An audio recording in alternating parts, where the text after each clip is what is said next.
రహదారులపై దట్టంగా కురుస్తున్న పొగమంచు వాహనదారులను తీవ్రంగా ఇబ్బంది పెడుతోంది. జాతీయ రహదారులపై విజిబిలిటీ పూర్తిగా పడిపోయింది. బెంగళూరు హైవేలో ఉదయం పూట 6 వాహనాలు ఒకదానికొకటి ఢీకొన్నాయి. ఆరెంజ్ ట్రావెల్స్ కు చెందిన బస్సు ముందుగా వెళ్తున్న వ్యాన్ ను ఢీకొట్టింది. దీంతో వ్యాను ముందున్న ఆటోను ఢీకొట్టింది. ఆ ఆటో వెళ్లి ఓ కారును ఢీకొట్టింది. దీంతో వాహనాల ముందు భాగాలన్నీ నుజ్జునుజ్జయ్యాయి. బస్సులో ప్రయాణిస్తున్న వారికి గాయాలయ్యాయి.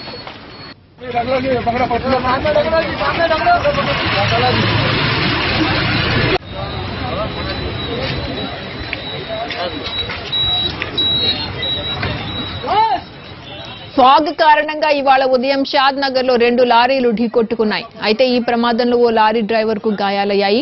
ముందుగా వెళ్తున్న లారీని మరో లారీ వెనుక నుంచి ఢీకొట్టింది. దీంతో వెనుక ఢీకొట్టిన లారీ ముందు భాగం నుజ్జునుజ్జైంది. అదృష్టవశాత్తు లారీ డ్రైవర్ గాయాలతో తప్పించుకున్నాడు. ముందు లారీ రోడ్డు పక్కగా వెళ్లి ఒరిగిపోయింది. విజిబిలిటీ లేని కారణంగా యాక్సిడెంట్ అయినట్లు తెలుస్తోంది.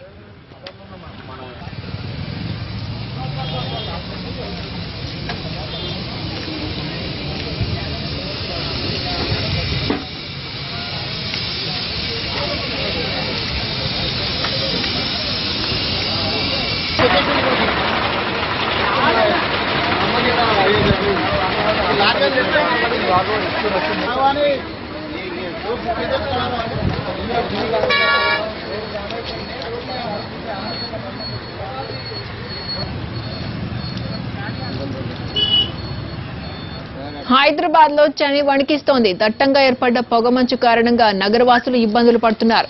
ట్రాఫిక్ లో ముందుగా ఉన్న వాహనాలను గుర్తించలేని పరిస్థితి నెలకొంది. ఉదయం పూట లైట్లు వేసుకుని వెళ్లాల్సిన పరిస్థితి నెలకొంది. జాతీయ రహదారుల్లో వాహనాలు మెల్లగా కదులుతున్నాయి. పూర్తిగా విజిబిలిటీ పడిపోయిందని వాహనదారులు చెప్తున్నారు.